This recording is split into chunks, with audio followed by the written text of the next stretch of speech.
today.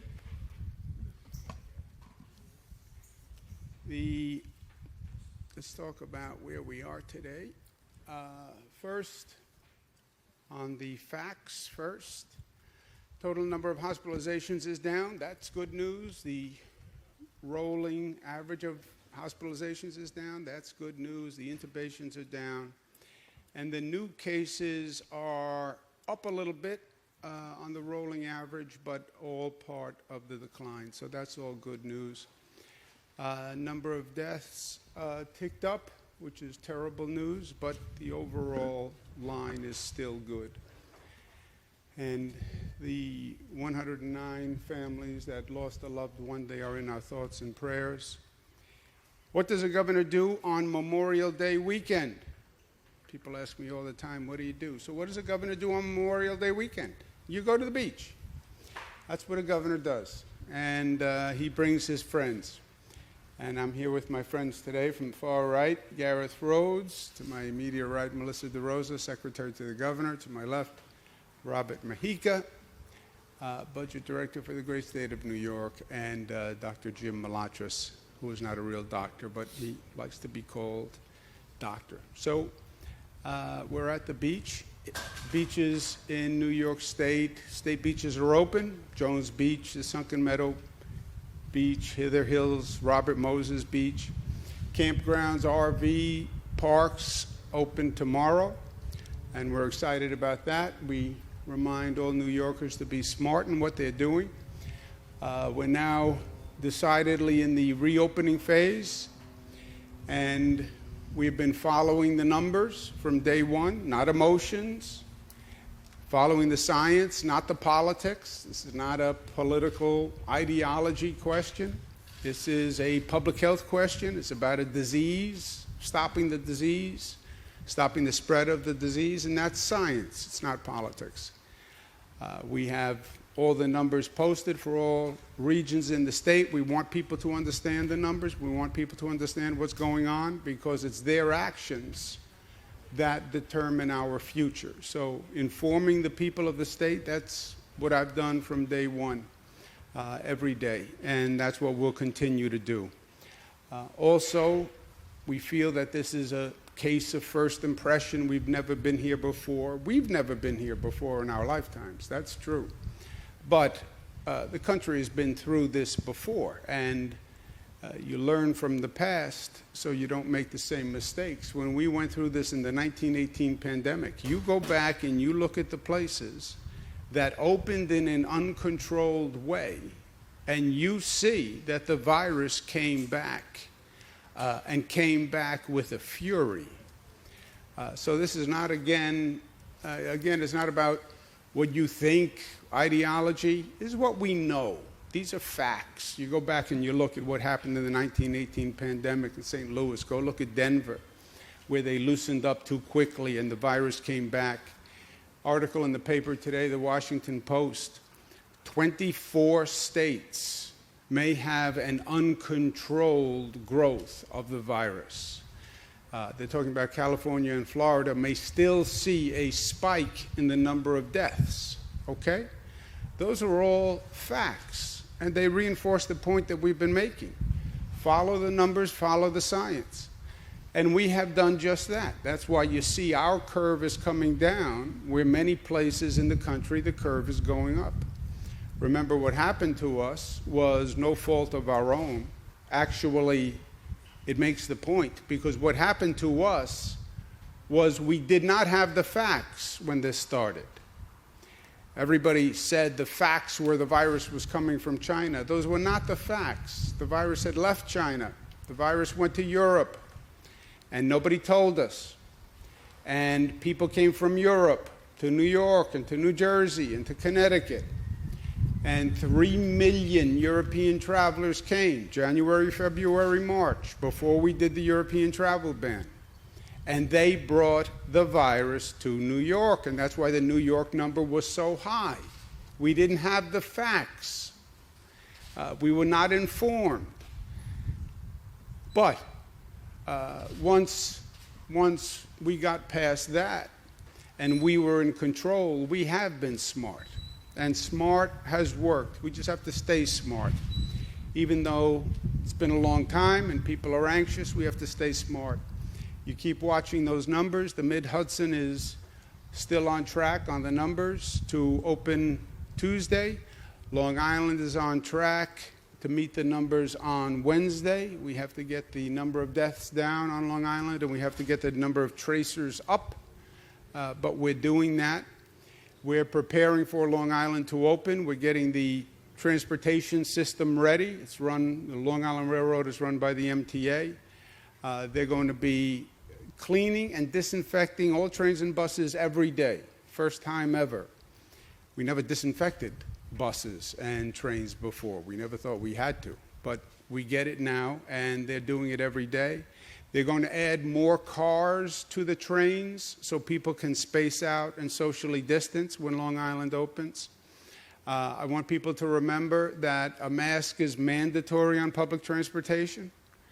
I think you're making a mistake, a grave mistake, if you don't use a mask in your own personal life. We know that it works.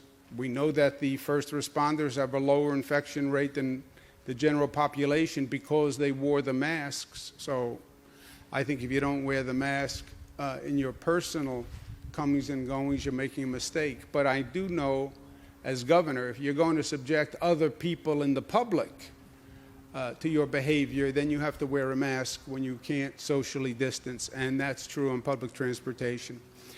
Starting today, all the New York professional sports leagues will be able to begin training camps. I believe that sports that can come back without having people in the stadium, without having people in the arena, do it. Do it. Work out the economics if you can. We want you up. We want people to be able to watch sports to the extent people are still staying home. It gives people something to do. It's a return to normalcy. So we are working and encouraging all sports teams to start their training camps as soon as possible, and we'll work with them to make sure that can happen. All veterinarian practices will begin on Tuesday. That's a service that is necessary and has been necessary for a period of time. That'll start on Tuesday. And I want people to remember that there are people who have paid a very high price. Everybody's paid a high price for what we've gone through. Some people have paid an extraordinarily high price. You have people who literally don't have enough to eat. The demand on food banks has skyrocketed. That's true all across the state. It's true here on Long Island, and we encourage people who want to make donations, philanthropies that want to make donations, to make them for the purpose of food banks. You know, this is a period where it gets very basic. Do you have housing, and do you have food, right? And let's make sure no New Yorker goes hungry. Also, as we go forward, we've been talking about the light at the end of the tunnel, and we're dealing with the today and the here and now, but we also have one eye on the future. And when we finish getting through this, which we are, we have to start talking about building back better. Not just building back better. Same attitude we had here on Long Island after Hurricane Superstorm Sandy devastated Long Island. I said, I don't want to just replace what was. We went through too much pain. We learned too much just to replace what was. Let's build back better, a new power grid, new, more resilient homes, new, more resilient roads, so when Mother Nature comes back, and she'll come back with a fury, we're in a better position because we learned from Superstorm Sandy. Let's do the same thing here. What do we really think? This is the last time we're going to have a public health emergency? Does anyone really believe this is the last time? Like Superstorm Sandy? Well, it's a once in 500 year flood. Yes, sure, once in 500 years. It happens 3 times a year now. This can't be once in 500 years. There are new rules. I believe there's going to be another public health emergency. Different virus, this virus, some other public health emergency. Learn from this, build back better. We asked Eric Schmidt who is a former CEO, executive chair of Google, who is very good at seeing issues and seeing possibilities, to chair a commission for us to look at the situation and say, how do we learn from this and how do we prepare going forward? And we've put together a commission that's going to work with him that represents all aspects of the state, all aspects of the economy. But I want them to get to work. I want them to come up with ideas. And let's make sure that we're better for what we've gone through. And start preparing for a new chapter in this saga. We're writing history in New York. We're writing history in America. That's what we're doing. We're writing history for a whole modern-day governmental and societal response. Chapter 1 was dealing with the emergency, stabilizing the health crisis. That was Chapter 1. We have just about completed Chapter 1. We've started Chapter 2, which is reopening after you have stabilized the health crisis. And we're starting to write Chapter 2. Chapter 3, which we're going to begin preparing for soon, is rebuilding and recreating the economy. I don't believe this economy just bounces back. I don't believe it's going to be enough just to go back to where the economy was. Too many small businesses have closed. You'll see many of these corporations are going to use this as an opportunity to lay off workers. I believe that. Many businesses will have gone through this period where workers were at home, they had fewer workers, they used more technology, and they're going to decide, well, we don't need as many workers. That's going to happen. You'll have people who decide, I don't want to go back to work. I'd rather stay home and do it from home. So we're going to need to stimulate that economy. And government has a role to play in that. It always has. How does government stimulate and lead the way to these new economic opportunities? How does that Eric Schmidt Commission come up with new ideas that we can jumpstart to grow the economy? That's what the next chapter is going to be about. It's going to be about government working with the private sector, working with businesses to jumpstart the economy, to stimulate it, to get some big projects going that get the business sector engaged and confident and believing once again, gets people into a position where they'll invest once again because they believe in the economy. Build new airports, which makes this nation more competitive. That's what we're doing at LaGuardia. That's what we're doing at JFK. This nation hasn't built a new airport in 25 years. When are you going to start? Now's the time to start. How do you improve the mass transit system? How do you rebuild all these roads and bridges that have been failing for so long? Everybody talks about it. Nobody's done a darn thing. How about new technology for education? How about new telemedicine? We learned not everybody has to show up at the doctor's office. Well, let's invest and build that new healthcare system. We talk about a new healthcare system that can do testing and tracing and has surge capacity in hospital beds. Let's build that new public health system and let government get ahead of it and let government lead the way. New York State has led the way in so many difficult times in history. New York was the first. I'm not just saying that as a New Yorker. There they are, those arrogant New Yorkers. Read the history books. Read where FDR came up with his great ideas. He used New York as a laboratory when he was governor, and then he brought them nationwide. But we were the first. We started it first, and people looked to New York for guidance and for example. And New York was bold and was creative. They talk about the New York energy, the New York mojo. Yes, that is New York. We did things that other people didn't think could be done. And we did it over and over and over again. We're at Jones Beach today. Jones Beach is indescribably beautiful. Yes. It's also something else.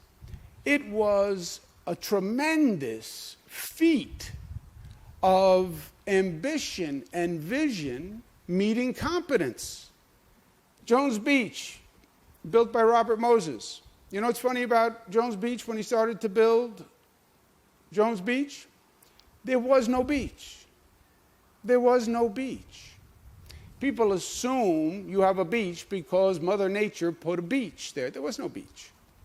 This was all built. This was all marsh. This is 7 miles of fill. They filled a 7-mile stretch 14 feet high. It took so much fill that they dug the channel, a canal, and used that fill to build a beach. How ambitious. You're going to build a beach 7 miles long? 14 feet of fill? Well, that's impossible. No.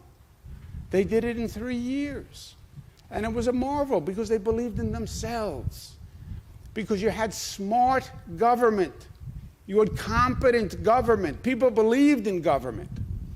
And they do again. Because government did work for people here. It saved lives. So, let's get that kind of ambition back. Let's get that kind of optimism back. We built New York. Mother Nature didn't build this. She gave us a beautiful harbor, but everything else was built. And we did it. And we can do it again. And that's what it means to be New York, tough and smart and united and disciplined and loving. Questions? Governor, a bar and grill in Patchogue, the Dublin Deck, reportedly was crowded with a lot of patrons on Friday night. Some video showing them without masks. Any thoughts? The Dublin Deck in Patchogue was crowded on Friday night. I do not know the Dublin Deck. I'm sure it's a great establishment. Does anybody know about the Dublin Deck in Patchogue? Yeah, from what I understand, it was raining on Friday evening, and so the bar allowed patrons to come inside to pick up their food. That's at least the explanation that was conveyed to the Suffolk County Police, and from what I understand, the Suffolk County Police broke it up. But I do want to take this opportunity to remind everyone that crowding of any kind is against what we're advising, and everybody should be wearing masks. From what I understand, the photos showed that people were in this space and they weren't wearing masks. That's stupid. It's stupid for you. It's stupid for your surrounding patrons. It's stupid for the bar. And so, I mean, I take them at their word that that's what happened, but moving forward, they should be on notice, and again, the enforcement is up to the locals. It's supposed to be curbside pickup, right? That doesn't sound like curbside pickup. Here at Jones Beach, we're limiting the number of parking spaces with orange cones. It looks like half the spaces are taken up by orange cones.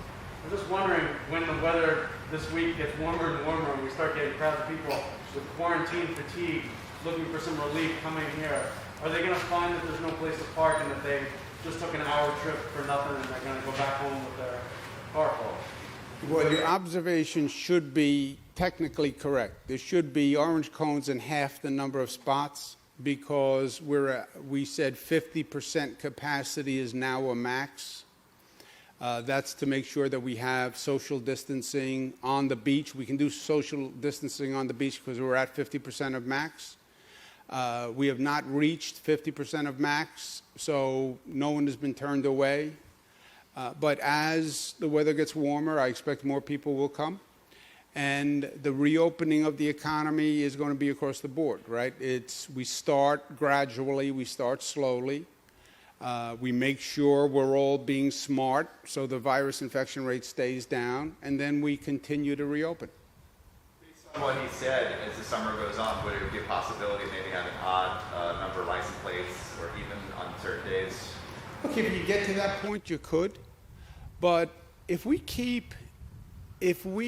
remain smart, you can increase economic activity without necessarily increasing the viral spread. Okay, this is a perfect scenario. People start to come out, more people are coming out, But they're all doing it smart. They're wearing the PPE. They're staying away from each other. They're using the hand sanitizer. And the virus infection rate doesn't go up, or it goes up a little bit. As long as you're controlling that virus infection rate, then keep continuing opening. And that's why I keep hammering the smart part of this. If you are wearing the mask and you're doing the hand sanitizer, you could increase your activity and not infect anyone. And that's what we have been doing so far. But what does next week look like? Next week is a function of what we do today. Oh, that sounds too glib. That is factually true. You tell me how people act today, I will tell you the infection rate 3 days from today. So, you want to open faster? Be smart. And we'll just calibrate it to the infection spread. What you're protecting against is what they're talking about for those other states. That infection rate goes up, number of deaths goes up, you overwhelm the hospitals again. That's what we're protecting against. But if we stay smart, and we have been smart, you look at our numbers compared to other states, there's a dramatic difference on what's going on because we've been hammering the smart. Stay smart, watch the numbers, and I'll tell you what happens next week when we see what people do today. And if those numbers stay down, then just keep increasing the economic activity. Let's do one more. We don't have one more? Oh, I'm sorry. Question is about the COVID testing. You like getting the last question. I like getting the first. Yeah, do you like first? First or last, I think is good. You don't want to be stuck in the middle. Well, the question I have for you is about testing. Some people are reporting that when they go for a test, which you say anybody can get, they get the third degree, and so they get prioritized. Is that what you want happening, or should anyone who wants one get one easily? You get prioritized, and you get the third degree. You get prioritized because what we, all of us, want is the most likely people infected the fastest, right? So if you're showing symptoms, go to the front of the line. If you know you were in contact with a COVID positive person, go to the front of the line because we're really worried about you. And if you're infected, I don't want any delay. I want you to know right now so you can isolate and we can start the contact tracing. Third degree, yeah, we want to know where you were, what makes you think you were infected, how old you are, because getting that data is very helpful to us. We're now focusing on where the cases are coming from. And where do you live? I live in Nassau. Where in Nassau? What community? Are you an essential worker? Have you been working? Yes or no?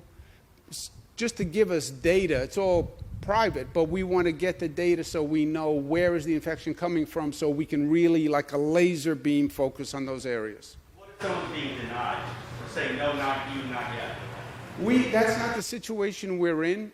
We have extra capacity. We have drive-ins. I just passed one.